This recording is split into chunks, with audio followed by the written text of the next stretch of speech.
Okay, I'm recording.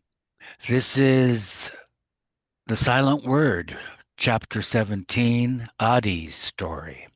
I first met Upasani Maharaj when I was 15 years old.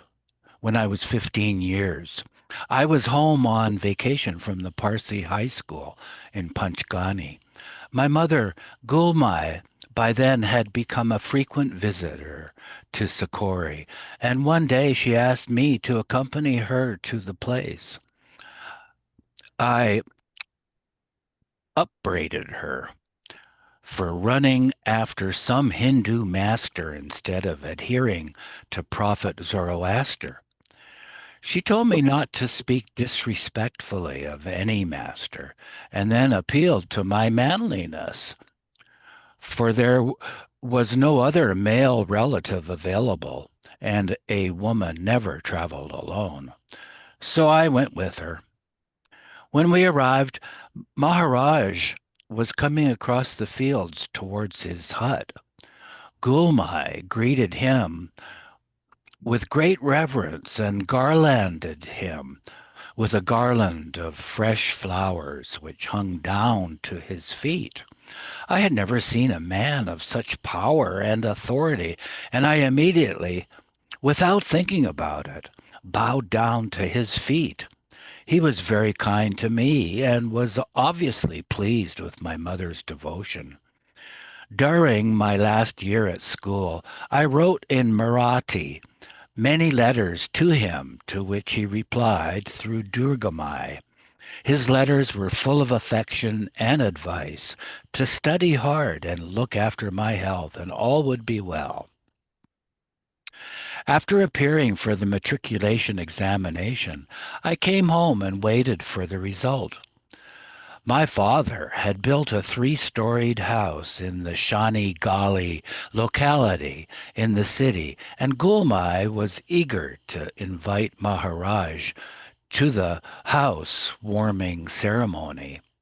But one of my paternal uncles strongly opposed it, and most of the community, which was about 200 souls, rose against her. My father was pulled between Gulmai and Maharaj and his fear of opinion. But Gulmai's love prevailed, and Maharaj was invited. He stayed a week, and hundreds of all classes and religions came for his darshan. In the early years, Gulmai had had to depend on charity. Then, as business flourished, my father had neglected her. Now, practically the whole community ostracized her. She had often told me about Merwan, who people said was Maharaj's chief disciple. On our next visit to Socorro, he was there. He had very penetrating eyes and a slender body and was quick and agile in his movements. He moved about talking and singing as though he wished to conceal from others his oceanic depth of experience, never mentioning his own greatness, but all the time praising Maharaj and Babajan. He had a beautiful voice, strong, rich, and resonant. When he returned home, I tried to emulate his indifference to dress and comfort, but of course could not keep this up, and soon realized what was important was to absorb his ever-flowing love. The next time I saw him was when he came with Maharaj and Gustaji to our housewarming. I had fallen ill with fever, and Merwan constantly came to my room to ask how I was, and then to help me sit up and move about a bit. In a few days I was well again, and he invited me to accompany his singing on the harmonium.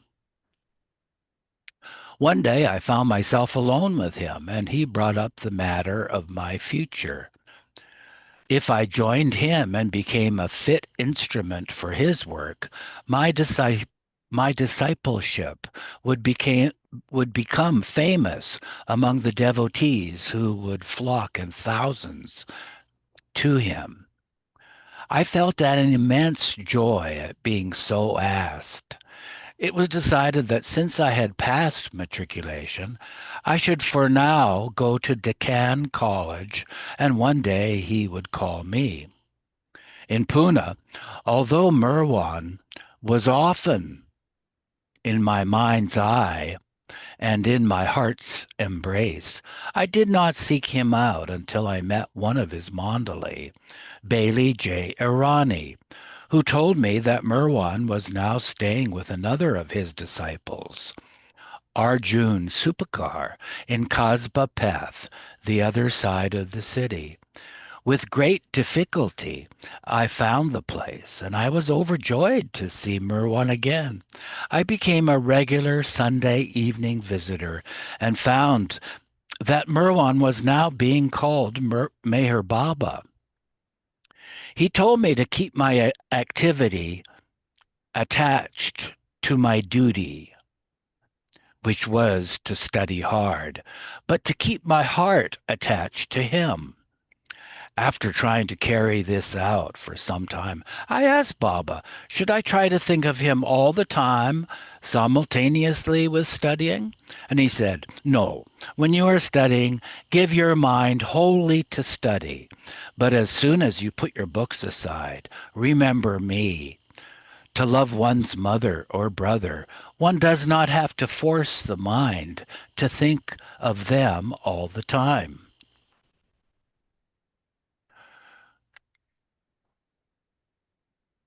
Okay, okay, we're rolling.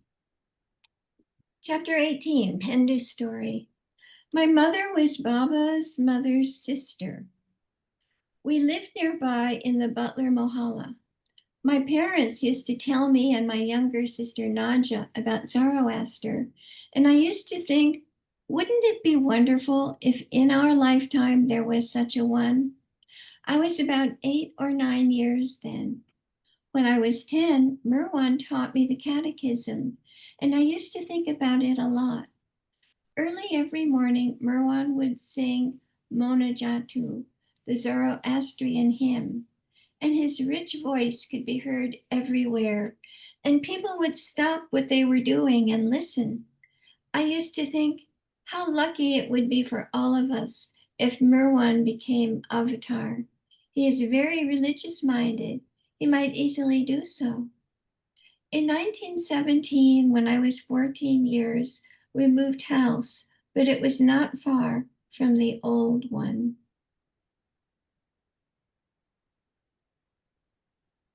By now, Merwan was spending much of his time with Maharaj at Sakori.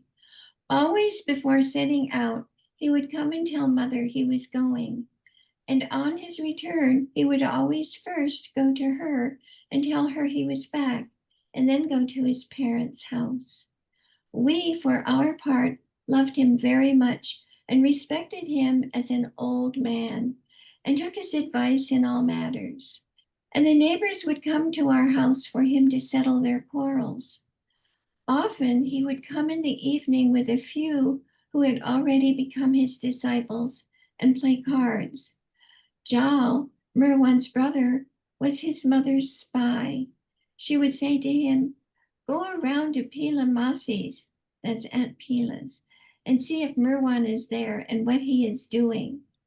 And she would come round and fight with mother, saying that she was aiding and abetting her son's neglect of his duties and responsibilities and encouraging him in his visits to that man, Maharaj. Sometimes he would go to Bunt Garden or to the Tower of Silence for the whole night.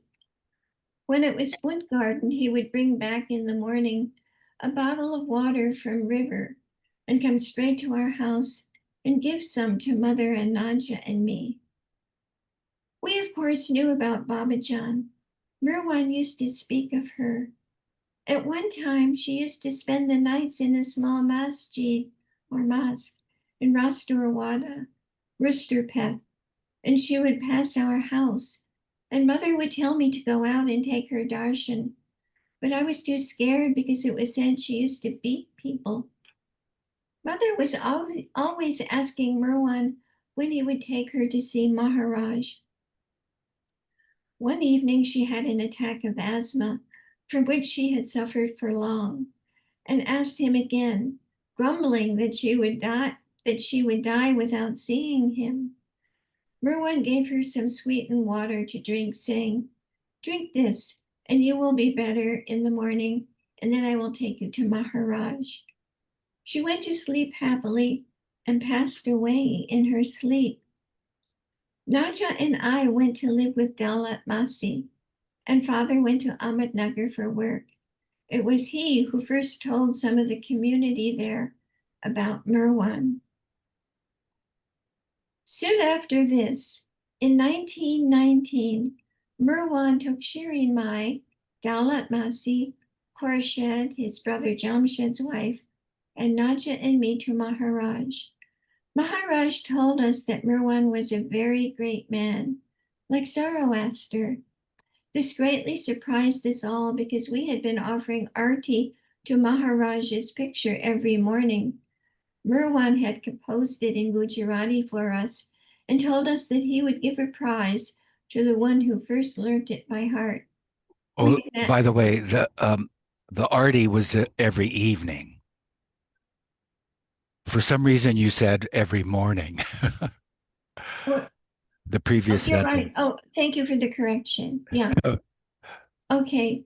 We had naturally thought that the one to whom we offered this worship was the one, and that the composer was his devotee.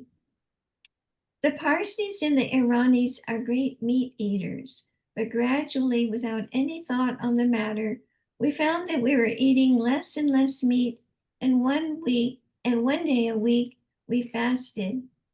I was 16 then, and because I did not wish to be a burden to Daulat and Rustum, I left school, but did not find work immediately. Merwan at this time was holding bhajan sessions some nights over his father's toddy shop in Sajapur Street, and I used to attend regularly. There was a restaurant keeper in Quetta in the northwest named Rustam Jahangir Irani, who went to Ahmednagar for the marriage of one of his relatives. I was there too and met him. He seemed to like me and offered me a job as a cashier in his restaurant, expatiating on the natural scenery and the bracing climate. I accepted and went back with him. I did not tell my father. I don't remember why, but he was a very hasty tempered man, and possibly he was in one of his tempers at the time, and I felt he might raise objections. When he did hear that I had gone, he was very annoyed that I had not consulted him. I stayed with Rustum as one of the family, always remembering Merwan and leading an austere life, not eating meat or eggs and bathing in cold water in a winter climate where country people wore charcoal braziers on their chests underneath their coats. The family, solid Irani mutton eaters, could not understand this. And to their inquiries, I said that this was the way I liked to live, and vaguely mentioned that my cousin Merwan lived that way. There was a Pathan named Mir Khan who used to press me for details about Merwan, and one day declared that if I ever went back to Pune, he would go also. After 2 years, Nadja came to Quetta with some relatives on a visit. She was bursting with the news about Merwan. He had left home and was living in a hut somewhere, seeing nobody except on Sundays when his companions came to see him. But their relationships had changed. They no longer regarded him as one of themselves, but as their spiritual master. And it was said that many of them would be leaving their homes soon and following him when he went wandering. They no longer called him Merwan, but Meher Baba. Not only had their relationships changed, but people everywhere were saying that Merwan was now someone very great. Indeed, It was said that Brabazon had called him her child, and that one day he would move the whole world. And some said that Maharaj had earlier given all his disciples to him. Naja said that she didn't know what it was about, but she felt it was all very grand.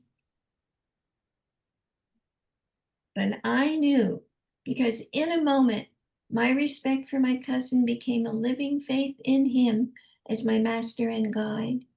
And when shortly news came that Merwan and 40 of the companions had gone to Bombay, I left my job and went down to Bombay, taking Mir Khan with me. I stayed with some people in the community and they told me where Merwan was, but said that he was not seeing anyone. I soon found the place. My father was sitting outside as a watchman. He got up without speaking and went into the house. Then he came out and without greeting me said that Baba would see me. I went in. Baba was sitting in just his shorts. He looked an entirely different man. The Merwan I had known was the most manly man I had seen, but this person was much more than that, and I immediately bowed down before him and placed my head on his feet. He asked me why I had come. To see you, Baba, I replied, and to be with you. Would you like to stay with me? Yes, Baba. He said, all right, from here and now you are with me. And he sent for my luggage. Okay, we're rolling. How about Betty? You're unmuted already. Go ahead. All right. Well, are we, oh, yeah, this is no longer Pendu's story, right? It's there, the first tramp. Okay, the first tramp. On the night of 24th May, Baba took the Mandali to the Jopti to bid farewell to the place of his first public work, and returned to Kaspapeth and prepared to walk to Bombay. They left Kaspapeth in the early hours, first going to Charbadi, where, excepting Baba, who remained at a distance, keeping Bailey with him, the Mandali paid respects to Babajan. Because of their not used to walking distances and the darkness and no sleep, progress was very slow. And it was 4 hours before they reached Chinchwad, where Arjun had arranged for the first halt in a big stone bungalow opposite the railway station. Most of them were unsteady on their feet, but Bua Sahib and Ramju were walking together. Bua Sahib was actually sleeping briefly as he walked and would lurch against the other with his sitar and regard him with half-closed, vacant eyes. After good strong tea, biscuits, and some rest, Patil and some others who were done in were sent by train to their next stop, Taligan, and they tramped in the distance in blazing sun, arriving at 3 in the afternoon. Here they found a group of big shady trees for their camp. It was almost an hour after Baba, Sarosh, and Ramju arrived that the last one struggled in. Doctor was the most done up and had fever, for which Baba gave him quinine. After a good night's sleep, they resumed the road at 5 the next morning, and after an easy walk for 4 hours, came in good spirits to Kamset. Here, Abdul Tayyab of Lonavla, with Baba's prior permission, met them with a great pile of bread and butter and jam and made fine tea for them. They stayed there the rest of the day. At 5 o'clock the following morning, they were on the road again, a pleasant road at that time of the day, winding through hills painted a soft, shining green by the pre-monsoon showers. Baba had an inflamed ankle and was in much pain, but he led the party at a brisk pace, and they reached the outskirts of Lonavla by 8 o'clock. Tea was brought from the town, and then they went on to Kandala, reaching there in another hour. Syed Sahib Jamadar, an ex-policeman, arranged for their stay in the shady compound of the Mandir temple, beautifully situated by a picturesque tank. Some big cooking vessels were procured from the town, and Masaji prepared dansak, a thick lentil soup. Masaji was a great cook, and he put his skill into the simple dish. It was their first proper meal since they left Pune, and they all overate. It was decided to stay there until the next afternoon. In the evening after supper, they played itidanda for some time and then, in the best of spirits, spread out their bedrolls for the night. They left Kandala the next afternoon at 5 o'clock, and 1 mile's walk brought them to where the Bahori Ghat steps down. The descent gave them much trouble with the bullock cart until someone thought of tying a length of wood across the rims of the wheels and so breaking them. Suddenly it was found that Syed Sahib Jamadar and Chowdhury were missing, and Baba became very upset. A token search was made. Token because there was nowhere to search on the mountain, only the road behind and in front. Either they had lagged behind or had gone on ahead. The latter was the case. They had taken shortcuts and were sitting by the roadside when the party arrived at Kampali. Baba gave them a severe dressing down for leaving the party. Doctor tried to arrange with his friend, Mr. Abdurazak, to stay the night in his house, but Baba eventually selected a spot under a tree far out from the village, along the bank of the Tail waters flowing from the Tata powerhouse. Being Thursday, Maharaj's arti was recited. Abdurazak brought them mangoes and tea, but they were not allowed to rest for long.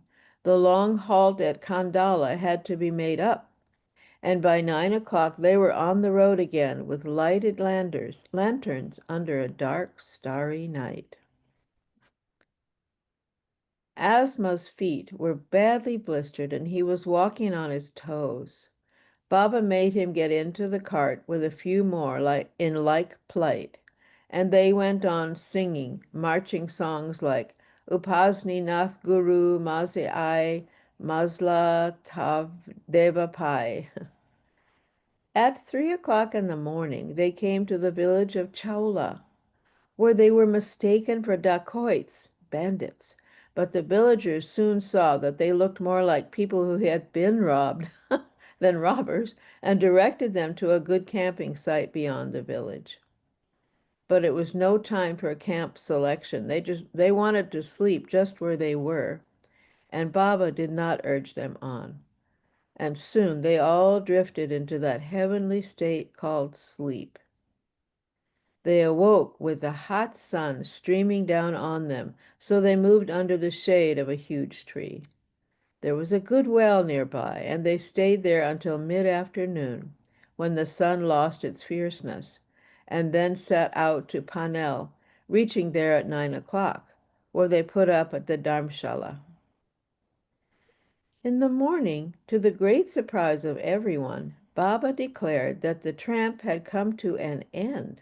The limit had been reached, and they would go on by motor lorry. So a couple of lorries were hired, and after breakfast they started for Bombay. Presently, at a wayside tea shop, Baba treated them to tea, sweets, and aerated waters, even providing kak and asar with cigarettes. They arrived at the city in the evening and drove to Abdurrahman Baba's shrine, where Baba told them to go and pay their respects to that former perfect master. When they returned, they found Baba stretched in a Shashtang Namaskar, full-length prostration, with head towards the shrine. From there, they drove to Munshiji's house in Charni Road, where they put up pending finding a suitable bungalow. All were roused at 4 o'clock the next morning, and Baba had a gramophone record of some verses of the Koran played. A big awning was put up for the Eid namaz prayers, and Munsiji arranged for an imam sahib priest to conduct them. After baths and change of clothes, the Mohammedans among them joined in the prayers, while Baba and the rest of the Mandali sat around and watched the ceremony. Quite a lot of Mohammedans from outside also joined in. After the prayers, they all paid their respects to Baba and then sat down to a feast of tasty vegetable dishes prepared by Syed Sahib. There was much laughter and lightheartedness.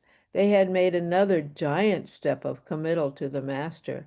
Out of a past constructed of steps, they had left behind them the authority of thousands of bondages. They were lighthearted and full of laughter. I'm going to be leaving 5 minutes early, so I read for 10 minutes if it's okay. Okay, Go ahead, my dear. just so Okay. you know, this is a very long chapter, so you just stop wherever. Okay, sure. Part 3, section 20, Manzil Amin. After 3 or 4 days, vigilant searching, a suitable bungalow was found at 167 Main Road, Dadar, near the GIP railway station. Under Slamson's supervision, one of 2 large ground floor halls and 4 big rooms were partitioned into 6 by 8 foot cubicles of framed gunny sacking, each for 2 men. The other hall was to be the dining room. Upstairs, there was a small room for Baba and Gustaji and separate small rooms for Sadashiv Patel and Bao Sahib. The rest of the space was for a meeting hall. The kitchen and latrines were outside the compound, which was quite large. They moved in on 7th June 1922. The first thing discussed was a name for the place. After many suggestions, Baba settled on Manzil Mim, which means where the descended one lives. And this was approved by all. Baba printed off the roommates without reference to temperament, compatibility, religion, or interests. Baba had doctor write out 7 orders. This is, I guess, Dr. Kani. 1, to follow to the letter the spiritual instructions I give. 2, to keep or break on my order any special connection one may have with another. I read this again. To keep or break on my order any special connection one may have with another. Number 3, to totally abstain from intoxicating drinks or substances as well as sexual intercourse, except when allowed with legal wives for 12 months. To eat or drink and dress according to the residence pattern and avoid fish, flesh, and eggs under any circumstances. To be present in the bungalow between 7 at night and 7 in the morning, bearing accidents. 6, to perform faithfully the duties given to each. And now we go to page 74. Number 7, under no circumstances to leave me, even should the whole world turn against me, unless I ordered him to do so.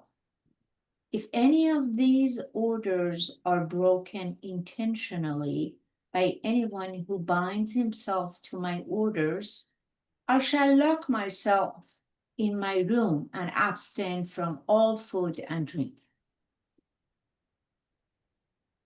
There was already an example of the second order. Adi had been ordered not to have any association with Islamson or Asar Sahib. He must not talk, touch, sign to, or even intentionally look at them until further orders. But this was not to be taken as any reflection on any of them. The most noteworthy point was the punishment for breaking any order. Baba's locking himself up and fasting without even water. In the evening, Milad, or the birthday of the place, was performed. Within a week, on Baba's order, most of the companions had taken jobs in government or private offices. Among those left in the manzil were Khak and Asar, who were working on a translation into Gujarati, of a biography of Maharaj entitled Sakurina Sadguru, means the perfect master of Sakuri, which Bailey had written. Baba had given him much information on Maharaj. Khak and Asar were now translating it into Urdu under the title Gary Boka, Gary Boka Asra. That means the protector of the poor. Masaji was in charge of the general kitchen, while Chowdhury cooked separately for the Hindus. The others were given general duties until they could get outside jobs. It was decided that Usman Sahib and Bao Sahib, in partnership, should open a hardware store. Ramju and Slamson were to be accountant and canvasser, while Ahmed Khan would be office peon. Thus, nearly all would have remunerative jobs. Masaji was a first-class cook, and he was allowed to use plenty of ghee and costly condiments, so they did not miss their cradle food, meat. The daily menu was, page 75, breakfast, bread and butter, and tea in abundance. Dinner, dal and rice and vegetables, which Masaji cooked differently each day. No, this is only 2 food a day. Afternoon tea, supper, bread, and another dish of vegetables. Each bed had been provided with a mosquito net. There was an occasional joyride in a bus, or a cinema, or a drama. Each one, whether working out or remaining in the manzil, who had dependent relatives, was to be given a monthly remittance for them. The first of these remittances was paid. Despite the good food and comforts and the zest of the adventure, the atmosphere was far from pleasant. There were orders for everything, and they were to be carried out to the letter. If, for instance, one was washing his face and had applied soap all over it and was called by Baba just then, he had to go immediately as he was. If he were told to stand up, he must remain standing until told to sit again.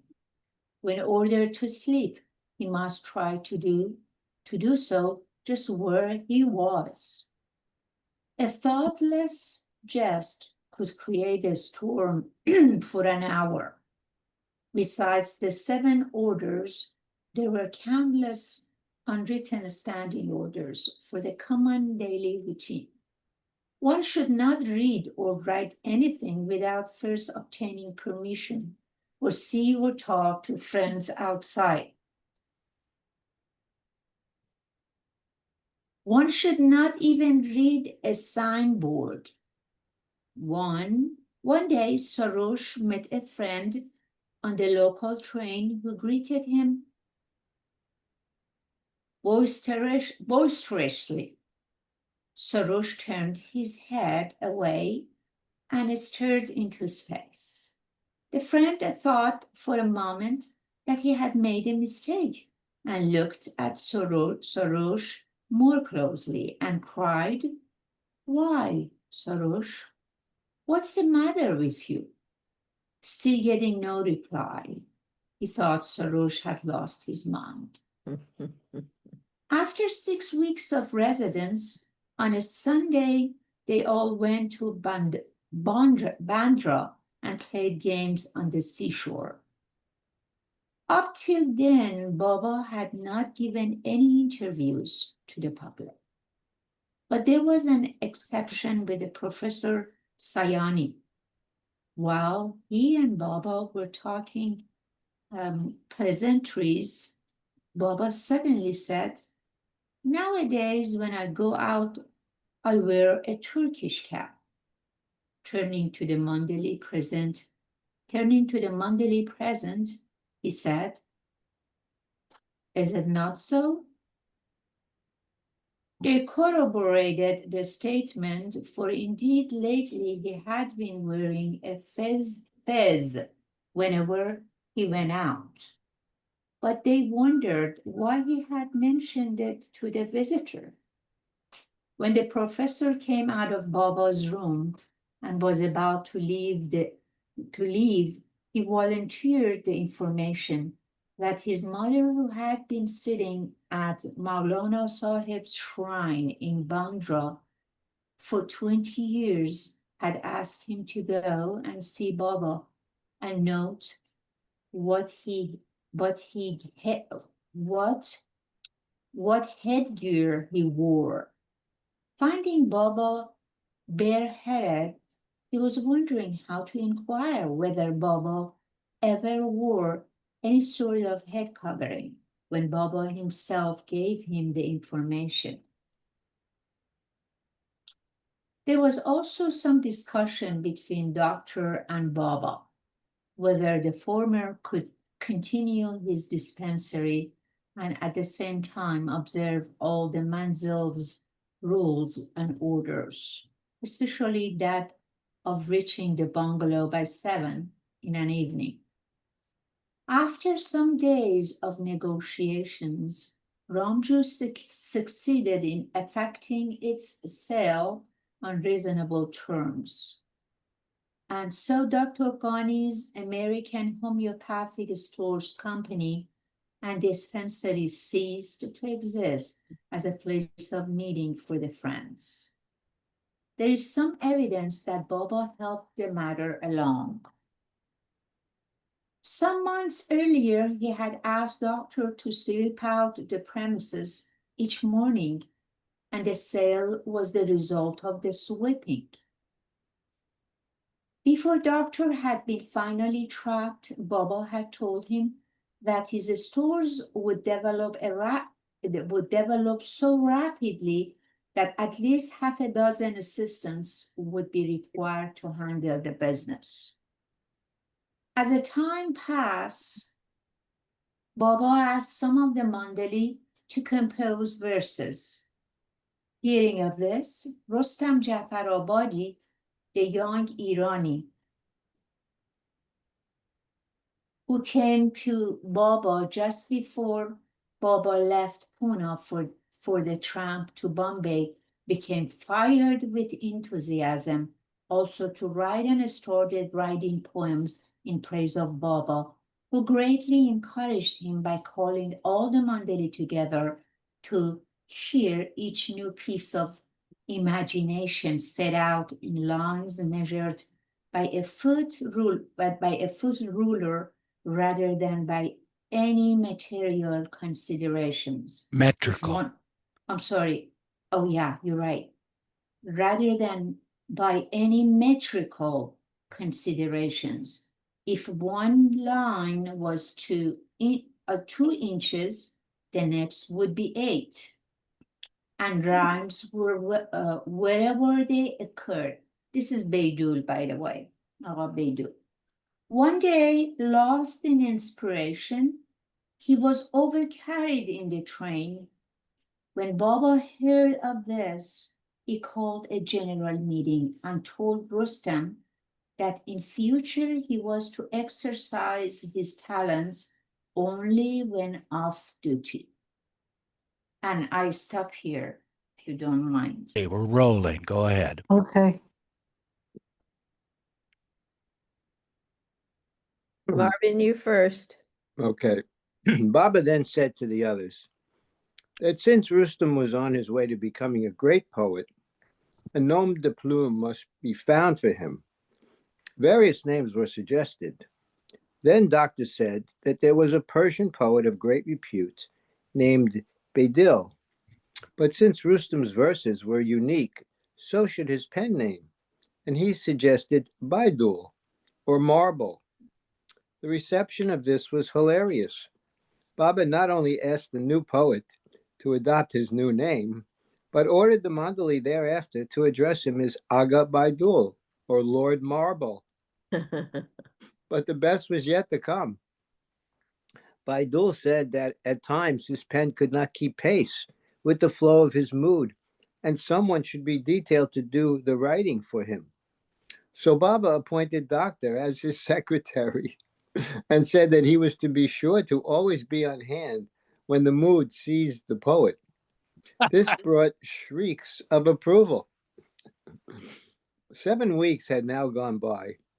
The irksomeness of the earlier minutely detailed orders had vanished. The atmosphere was one of great harmony. All the duties were carried out precisely, smoothly, and silently.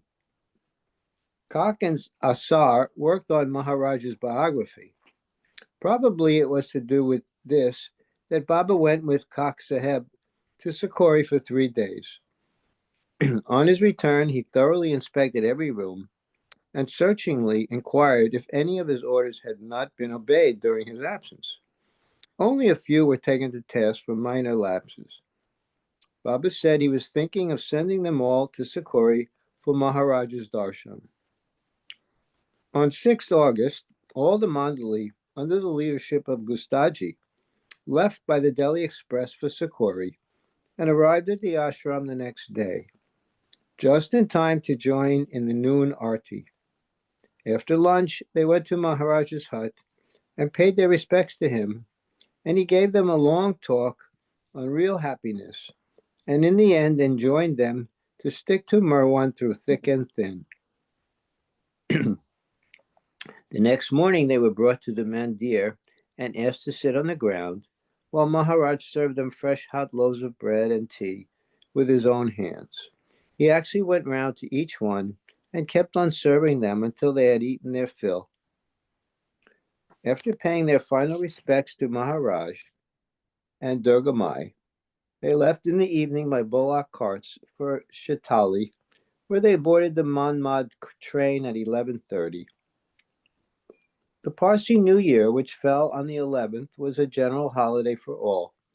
The Zoroastrians went to their fire temple and burnt sandalwood while they prayed. And in the evening, there was a Mohammedan ceremony which many outside Muslims attended. For some time now, Dr. Adi and Ramju had been given a curious duty.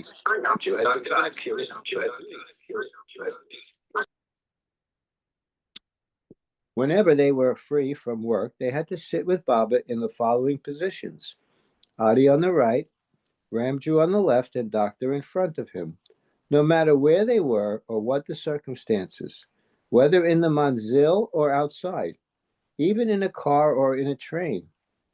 Of course, it was physically impossible to be so seated. If it was physically impossible to be so seated, they were excused, but they had to resume the formation as soon as practical. So many ludicrous situations occurred that were highly embarrassing, especially as at any moment Baba would ask one of them what was on his mind, and the iron discipline required them to answer forthwith. One situation is mentioned.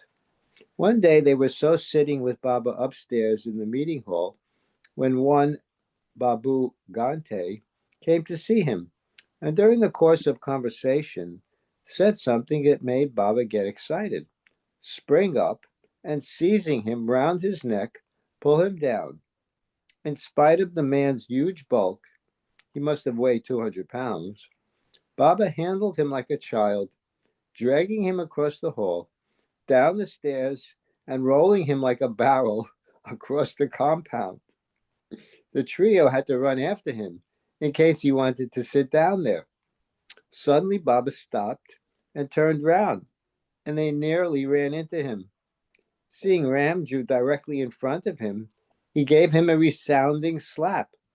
Then, just as suddenly as he had become excited, he became calm, with not a trace of excitement, and petted him with many loving words. And the atmosphere was serene again, with not even a shadow of the incident remaining. Durgamai came to the Manzil from Sakori to stay for a few days. Speaking about the circle, Baba said that it always contained two females, one the spiritual mother of the Sadguru, and the other the spiritual sister of the circle. Durgamai, Baba said, was the spiritual mother of Maharaj, and Gulmai was his own spiritual mother. In celebration of the marriage of his adopted son, Munshi Saheb arranged a singing party, Kawals, for Baba and the Mandali. Accordingly, they went to Charni Road, and after an excellent supper of various vegetables, specially cooked by Syed Saheb, they all took their seats around Baba, and the bridegroom, having paid his respects to him, the program began. Baba enjoyed the songs which the divine singers sang, songs of glory in humility and absence and presence. And they went on until late into the night. Late in August, it was decided to go for a 2-day picnic to Godbunder, which is said to have the finest scenery around Bombay. Dr. Slamson and Bajif Dar went ahead and made arrangements, and the party followed in the early afternoon. They found the scenery wonderfully fascinating, but an old dilapidated church, their only shelter, was dull and dark and weird. There were scores of birds' nests, and the consequent shitting and fluttering, together with lizards racing all over the walls, would have made a suitable meditation seat for a great sinner. Despite the beauty of the surrounding hills and the shimmering water, most of them were wishing they had remained at home. However, at Baba's suggestion, they tried to improve the atmosphere and wake the dead building by playing a game of French cricket in it. So they filled in the time till evening, and after supper they spread their bedrolls for the night, with the decision to march off the first thing in the morning and pass the next day somewhere else. When they woke up, they were not refreshed. The atmosphere had, it seemed, even affected their sleep. So they started almost right away and walked to Borivali, where they caught the train back to Charni Road. After taking some refreshments, there they went to Sion, to Mr. Dalby's place, where they had more refreshments, and then returned home, arriving just after noon. One of the Mandali surmised that perhaps the whole thing was a sign that picnics are not always picnics, and it was time for them to take their pleasures in the more serious things of life. Baba and most of the Mandali went to Munshiji's place, from thence to see Vajifdar play cricket. The month of Moharram came round, and with it the majlises, or community gatherings. For the first time, Baba asked the Mohammedan members of the Mandali to take part in a majlis, which was held each day just opposite the manzil. These were paid for by public subscription, and Baba paid for this one. Kak Saheb and Asar Saheb had almost finished the life of Maharaj. As Baba intended going to Ajmer shortly with a few of the company, Kak and Asar were sent in advance to Delhi so that the latter could see his family and the two of them could try to get an introduction to the book written by Khwaja Hassan Nizami, a well-known spiritual leader. The 6th September was Adi's birthday, and all were given a special treat of sweets. On the 7th, they went to the pictures. The 10th was the second Parsi New Year, called Pateti, and the manzil was gaily decorated. In the afternoon, a snow-white pigeon came into the house. It seemed ill or exhausted, and when some went to catch it, it surrendered without a flutter. It was taken to Baba, who took it in his hands and stroked and petted it. Several times during the evening, Baba went to see it. In the morning, he told them that it had died during the night, sitting back on its legs, with back bent and head on its breast, as though performing a namaskar, obeisance. Baba asked, could any of them make anything out of its sudden appearance and death? None could. Then Baba reminded them that a little while ago he had told them that surely he would receive a very important message from Brabazon. The pigeon was the bearer of that message, and such was the gravity of it that the messenger had died soon after delivering it. The bird was buried by Baba, and the small grave was covered with a green sheet and flowers. Later on, Baba wrote a poem on it. In the evening, Baba sent most of the company to their respective homes, while he with a few went to Ajmer, where they stayed 8 days. Arrived there, Baba quickly began to show signs of serious illness. The following day, they all took complete rest. Baba's condition remained the same. He passed many loose stools in various colors, green, brown, black, and gray. The next day, the 14th, Baba asked them all to fast for 24 hours and then go to Khwaja Saheb's shrine and pay their respects. There was no change in Baba's health. Rather, he looked worse.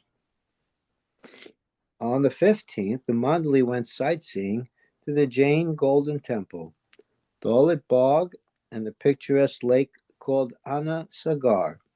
The Mohammedans also went to the Shabijan Mosque, where they offered the Friday prayers. On the 17th, the day before leaving for Bombay, Baba told them to visit Pushkalraj, an important historical place of pilgrimage for Hindus 10 miles from Ajmer. Seeing that there was no improvement in Baba's health, the companions didn't want to leave him by himself, but he told them that if he remained alone there, he would recover completely from this trouble by evening. But if he went with them, it would not leave him till after 15 days from the date of their arrival there. He went with them. It was a rough drive. The temple is the only one in India dedicated to Brahma, the creator aspect of the Hindu Trinity. The Mandali, including Mohammedans, were subjected to all the ceremonies of pilgrimage, the bath in the sacred Bhima River, having a tika marked on their forehead by the Brahmins after their chanting of mantras and paying respects to the symbol itself. They got back late in the evening to the rest house where they were staying. They left on the 18th and returned to Bombay. There was a gradual improvement in Baba's condition. Doctor kept almost continuous watch over him, and on the 15th day he was quite well again, and accompanied by Dole and Sitar, sang to them. Naval had a dream in which Maharaj was seated amidst triangles of light. Baba came and took his position in the central triangle. There was a crash like thunder and splendid lightning, and the scene vanished. On 28th September, the following was written by Baba on the notice board. To come in force on 1st October, till God knows when. To sleep at 9 o'clock at night and get up at 4 in the morning. From 4 to 5 to finish with calls of nature, bath, etc. From 5 to 6, engage in devotion to God in the manner to be explained by me one day previous to its coming into effect. Merwan. This was followed by a line of verse, which translates into, O heart, quickly wake up and hasten to the door of the tavern. On 29th September, for the first time, physical labor was required of the Mandali. Baba asked them to clear and level the back of the compound for a playing area. Accordingly, the whole day was spent in collecting stones and glass and digging and raking and tamping. The next morning, they were roused from their beds at 3 o'clock, and Maharaj's Arti was recited. Then they were asked to continue with the work. Swearing and muttering under their breath, for most of them have never held a tool in their hands, much less done plain coolie work. They worked in lamplight. Doctor suffered the most and thought out a brilliant escape. When Baba appeared on the veranda in the afternoon, Doctor started chanting a well-known couplet, accompanying himself vigorously with a wooden earth beater. Don't trouble Farhad by asking him to dig through a mountain. He is your lover, not a laborer. At first, all were amazed at Doctor's sudden activity, until he kept on repeating the couplet, and its meaning dawned on them. Baba was also highly amused, and calling Doctor to him, he asked them all to note well the face and features of his lover. He then exempted him from further manual labor that day. Baba had Doctor write to a Professor S. Abdul Kader. The letter reached him while he was sitting with friends, and upon reading it, he exclaimed, "Here we are settling between ourselves to go to Dadar to see Meher Baba this afternoon, and this letter comes telling us not to come until called." The compound work continued. A big roller was borrowed, and the ground was watered and rolled. Because of his poetical protest the day before, Doctor was again exempted from hard labor and worked on the proofs of Maharaj's biography. At 6 o'clock, all assembled to hear Baba's instructions regarding the new routine, which was now read out in 4 languages: Urdu, English, Marathi, and Gujarati. Baba then gave a lengthy explanation. The main object of the program is to have you awake in the early hours of the morning, especially between 4 and 5 o'clock. That is the most valuable time of the day from the spiritual point of view. The important prayers in every religion, as well as the practices of the advanced yogis, are done at that time. In fact, it is imperative for the yogi to be awake in the early hours. I am not going to ask you to follow any yoga or any particular religious ritual or shariat. What is in my mind is quite different from both. I simply want you to keep awake in these hours. Besides what I have just told you, from the viewpoint of religion, study, meditation, and yoga, the early hours are important from the higher spiritual point of view, too. It was between these hours that Brabazon gave me the experience, and also it was the same time that Maharaj brought me back out of the ocean. The circle, too, will get realization in those hours. But now the question arises, how are you to fill in the time after getting up? Certainly not in lolling about or playing cards or draughts. Being in the spiritual line as we are, it would not become us to do those things. The best way of passing the hour will be from 4 to 5, attending the daily necessities.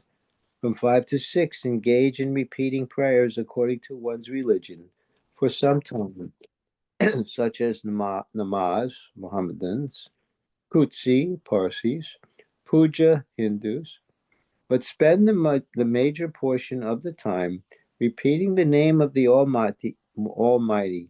This too according to one's faith, namely Allah, Yazdan, Ram, etc. But it is to be done mentally and while in one fixed position. Although the repetitions are to be done in the mind without moving the tongue or lips, the eyes should never be closed.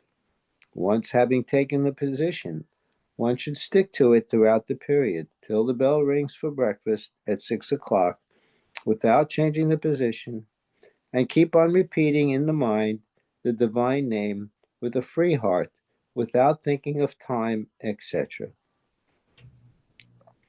All were then asked to tell Baba the names they chose and the positions they would use. Baba then said that each was to stick to the name and position he had chosen for 10 months without any change. He added, "This is my first spiritual instruction of its kind, and do not fail in it."